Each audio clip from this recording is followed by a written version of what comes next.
two men went fishing together that day when they were unexpectedly gifted a jar of wine by a stranger who claimed it was of excellent quality. Without a trace of suspicion, they immediately gutted a freshly caught fish, took its eggs, and soaked them in the wine, believing it would enhance the wine's nourishment. However, when they poured the wine to enjoy it, they were surprised to see the liquid had turned an unusual green. Still, both eagerly drank it without the slightest doubt. Only one of them hesitated, finding the color too odd, and decided not to drink. It seemed he might be lucky to escape harm, as the wine was in fact a demonic poison, but fate had other plans. Ironically, he turned out to be the most unfortunate, as the other two, after drinking the wine, transformed into fish-headed demons and devoured him. These creatures were once thought to have been eradicated long ago, but somehow they had reappeared. Years ago, they had rampaged across the land, spreading terror among the people. So many died and were hung from trees to be dried as jerky that no one could count. An entire region was drowned in death and fear, and only those known as demon sealers had the power to defeat them. These warriors were forged from black ironstone, a rock capable of purging evil. Wherever demons appeared, lighting this stone would summon the demon sealers, who would instantly arrive to destroy them. That day, deep in a cursed forest, two young sisters from a family were chased to a dead end by demons. In desperation, they hid in a tree hollow, but the scent of human flesh could not fool the demon's nose. One of the creatures quickly found them, grabbed the older sister, and devoured her alive before her siblings' eyes. After finishing the grotesque meal, the demon turned to tear apart the younger sister. In a flash, it was already behind her. But at that very moment, a demon sealer arrived just in time to stop the slaughter. Soon after, two more demon sealers joined the battle. They were the three Schwann brothers, who had wandered into the cursed forest. Longtime demon hunters, they were infuriated when the demon saw its hunt interrupted and immediately launched an attack. But the demon had met a worthy opponent. The three brothers fought in perfect unison, spinning the demon like a whirlwind. Caught off guard, it was eventually decapitated. Meanwhile, the girl who narrowly escaped took the chance to flee the forest. Before she could get far, a thunderous explosion shook the earth. The demon sealers had traced the demon's trail to its leader, the demon lord. Towering like a hellish wolf, this beast was far stronger than its minions. If destroyed, it would end the curse across the realm. But it was too powerful. Even with the brothers' master joining the fight, they were overwhelmed. The demon lord spat out fireballs that scorched the forest, forcing them into a desperate defense. In the chaos, their master suffered grave injuries. In the dire moment, the three brothers pooled all their power, willing to sacrifice their lives to end the battle. Together, they unleashed a massive steel punch upon the demon lord. Their combined force exceeded human and demonic limits. No matter how fierce the demon, it couldn't withstand their unity and resolve. The beast howled, dissolved into black smoke, and vanished into nothingness. From that moment, the demons were no more, and peace returned to the human world after years of horror. With the demons eradicated, the demon sealers found themselves out of work. People no longer needed them. Some even feared their iron hands. The three Schwann brothers hid their identities and turned to fishing for a living. Having hunted demons, catching fish was child's play for them. One day, as usual, they went to the stream and caught a decent haul. Elsewhere by the river, two villagers had been struggling all morning with little success. Just as they were about to give up, a third man appeared, boasting about a fine jar of wine he had received. The aroma was irresistible, and the three decided to soak the fish in the wine and feast together. Only one of them refrained from drinking. But as you know from earlier, horror soon struck all three. Coincidentally, the three Schwann brothers happened to pass by and witness the terrifying scene. As seasoned demon hunters, they immediately recognized the demon's return. When the two transformed creatures attacked, the brothers swiftly destroyed them. Despite the incident, Schwann, the eldest brother, chose not to report to the authorities yet. With only 3 demons found, there wasn't enough evidence for a full conclusion. They needed to investigate further. But things escalated when they returned to their lodging. An old friend, Ha Yang, also a demon sealer, appeared gravely wounded. They rushed him to a physician, carefully hiding his iron arm, which people feared. Unfortunately, on the way, they bumped into a passerby, and the cloth covering his arms slipped off, revealing the iron hand. The nearby crowd screamed in fear, surrounding them and threatening to report them to the authorities. Hot-tempered, Lakshwan became furious when someone cursed at them and charged to attack. But Xuan quickly struck Lakshwan unconscious to prevent disaster. They finally brought Haiyang to Tianji Hall, where Ah Xiang, Chu Feng's girlfriend, worked. There, they met a new doctor named Dr. Lu, whom they didn't recognize, but she recognized Xuan. He had once saved her from demons in the forest. Despite the timely rescue, Haiyang's injuries were too severe and he did not survive. Before taking his final breath, he managed to whisper that the demons had returned, and it was their surprise attack that left him wounded. Hadung's death left the trio in shock. Tracing every clue, from the fish-headed goblins to their fallen comrade, they concluded that the demons had indeed re-emerged. Dun Ke began to suspect the strange wine as a potential link, and the three decided to investigate the brewery.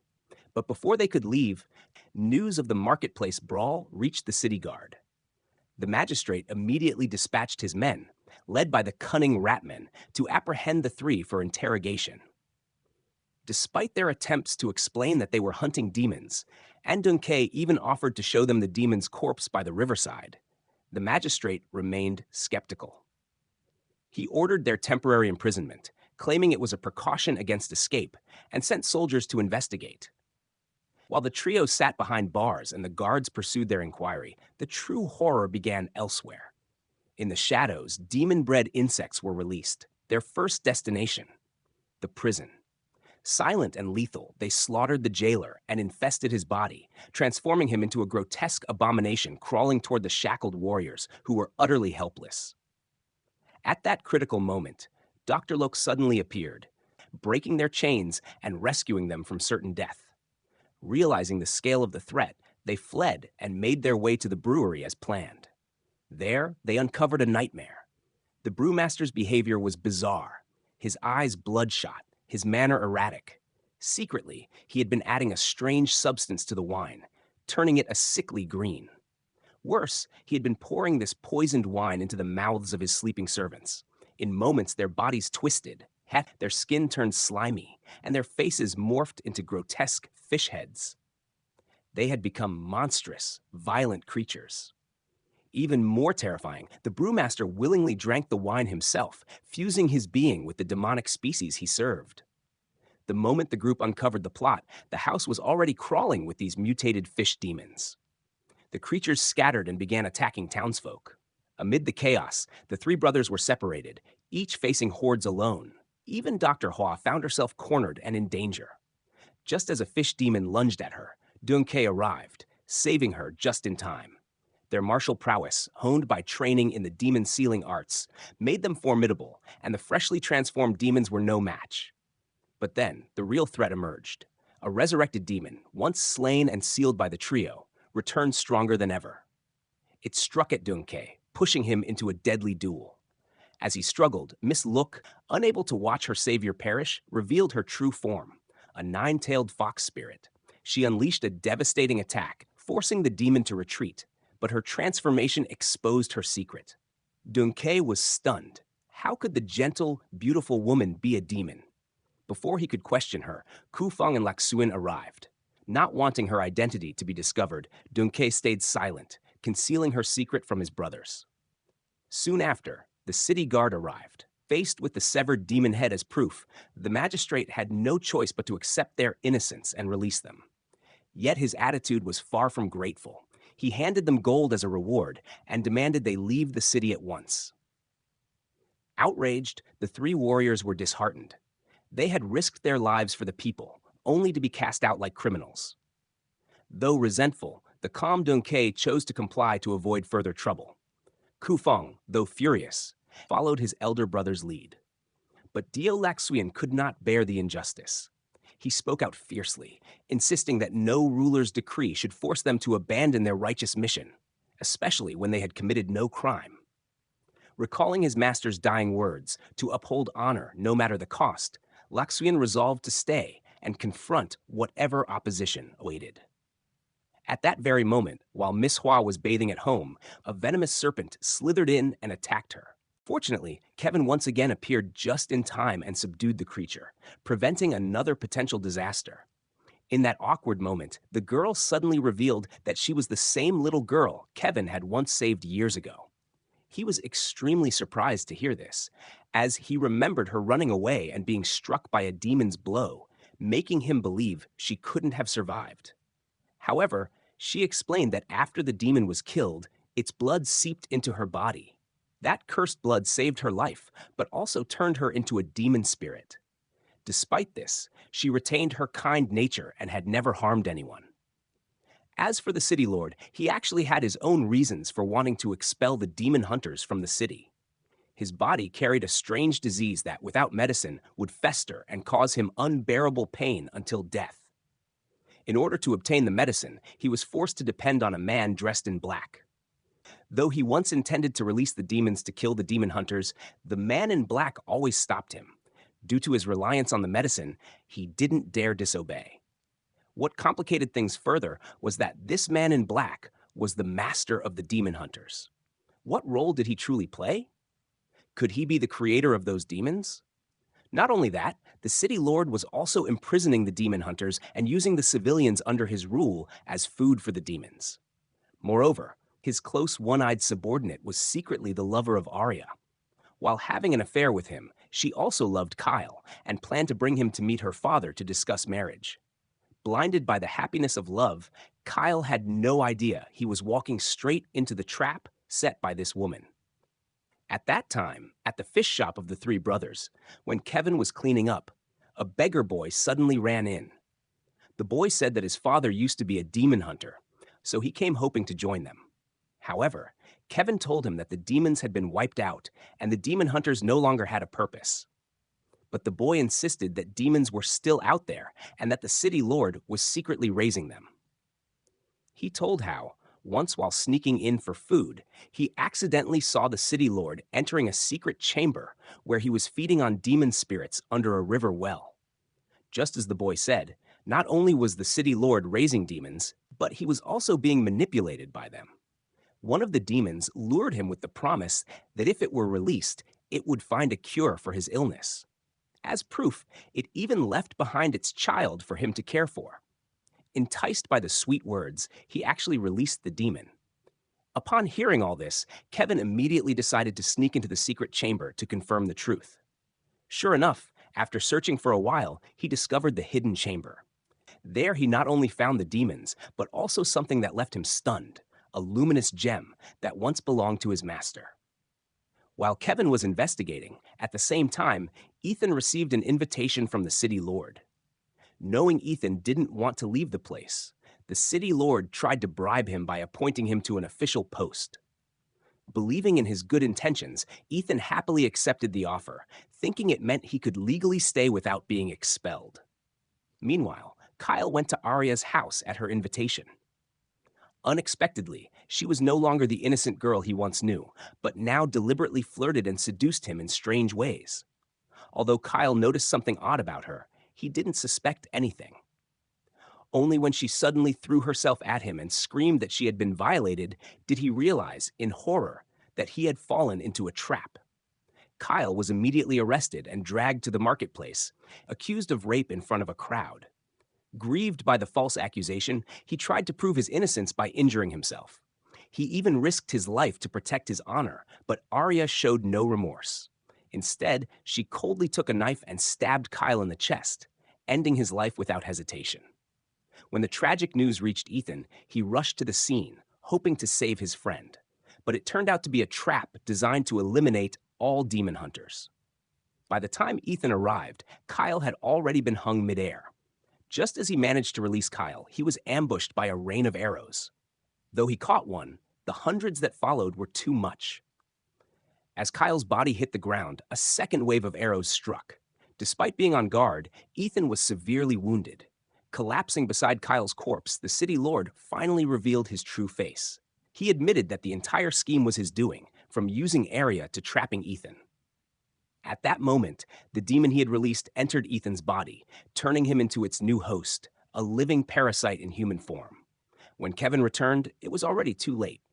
All he could do was carry Kufang's corpse and the unconscious body of Laxuan back using a crude cart. Kufang had not survived. Laxuan was still alive, but Ethan had no idea that his younger brother had been parasitized by a demon. The next day, Ethan and Miss Locke set off with Kufang's zip code and Laxuan's body to find their master, the only one who might help them understand what was truly happening. Ethan questioned the master about why the city lord had possession of his crystal soul stone. The master slowly explained that the Wind Warriors were created using black iron, a type of stone capable of attracting demons. However, once the demons were defeated, the Wind Warriors too must sacrifice themselves, for only then could the world be truly freed from demonic influence. Hearing this, Ethan felt injustice burning inside him. He couldn't understand why the master would act this way. The contradictions in his words made Ethan believe the master was two-faced. Choosing not to hold back his suspicions, Ethan drew his sword and charged at the master, thinking it was the only way to expose the truth. But instead of dodging, the master stood still, allowing the sword to pierce through his body. The sight shocked Ethan. His heart froze. He realized he had made a mistake, wrongly blaming the master. Yet the master held no anger. Instead, he entrusted Ethan with the Crystal Soul Stone, along with the great responsibility of eradicating the demons. "I believe in you, Ethan," the master said. "You can do this." Meanwhile, Miss Locke was watching over Laxuan, keeping him in a safe place. But not long after, the demon parasitizing Laxuan escaped. Miss Locke fought with all her might, but she was no match for the creature. It grabbed Laxuan with its tendrils and fled. When Ethan returned, the scene crushed him. Laxuan was no longer himself. With the last of his clarity, Laxuan tried to push Ethan away, not wanting his elder brother to come close. But Ethan, confused and desperate, rushed in to confront him. However, Laxuan had lost control. In a fit of rage, he gripped Ethan's neck tightly, knocking him unconscious with just one arm. Fortunately, Laxuan had just enough sanity left to realize what he was doing. With his last bit of strength, he let go, but Ethan collapsed. At that moment, the demon truly revealed itself, transforming into a massive red giant, glowing like burning coal, using Laxuan as its host. Wielding terrifying power, it attacked the city. Hundreds of soldiers were burned alive in moments by the demon's blazing fireballs. The entire city was engulfed in flames, corpses uncountable. No weapon could stop the beast. Even the city lord, the one behind it all, couldn't escape fate. A single mighty kick from the demon reduced Han City to dust. Despite his injuries, Ethan didn't give up. He soared upward, determined to save Laxuan, but his brother was fully possessed. Ethan's attacks were futile. Each of the demon's blows sent him crashing to the ground. Meanwhile, the rat-like henchman of the city lord was trying to loot treasures and flee. He intended to escape alone, leaving the woman, Xiang, behind. During their struggle, a sword unexpectedly fell from a box, revealing the truth to Xiang. She was shocked to realize that the true murderer of her family wasn't the Wind Warriors, but the rat, Han. With the truth exposed, Han didn't hesitate. He immediately killed Xiang. With a sneer, Han revealed his secret. Years ago, following the city lord's orders, he murdered her family and blamed it on the Wind Warriors, inciting public hatred and manipulating the masses. Xiang, deceived, had always thought the Wind Warriors were responsible. That's why she approached Kufang and killed him in revenge. But by the time she learned the truth, it was too late. Han never expected she was still alive. While he was off guard, she pulled a hairpin and stabbed it into his throat, ending his life before slowly taking her last breath. Meanwhile, the giant demon continued its rampage, and the situation grew dire. The Wind Warriors, who had long hidden their identities, could no longer stand by as danger threatened their loved ones. Forced to reveal themselves, they attacked the demon together. But its power was overwhelming. Even with dozens of Wind Warriors, they could not defeat it. Instead, they were devastated by its might. As the battle reached its peak and no one could stop the demon, the entire city faced destruction. Ethan remained unconscious. Miss Locke used her own blood and body as a catalyst to awaken Ethan. Though not fully conscious, Ethan could feel everything she had done. Tears streamed down his face. Miss Locke had given her all, and in the end, her body burned to ash. As she passed, Ethan finally awoke. Channeling all his power, filled with fury and sorrow, he rose into the air and launched a ferocious assault on the demon. Faced with Ethan's storm-like strength, the giant demon gradually weakened. Seizing the chance, Ethan flew toward Laxuyan to save his brother. But Laxuyan was too deeply parasitized. No matter how many strikes Ethan delivered, it was useless.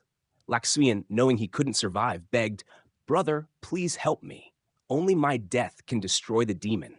Though torn by pain, Ethan had no choice but to end his brother's life. With Laxuyan's death, the demon was completely destroyed. Peace returned to the city, but Ethan felt utterly alone in the world. Just then, a familiar voice called his name. Who do you think it was? The voices of his fallen brothers or Miss Locke? Who do you think called out to Ethan? Is there still hope for him now? Leave your answer in the comments. This scene also marks the end of the film. What did you think of the story? Let me know in the comments. If you enjoyed it, please give it a like and subscribe to the channel for more videos. Thank you so much, and see you next time.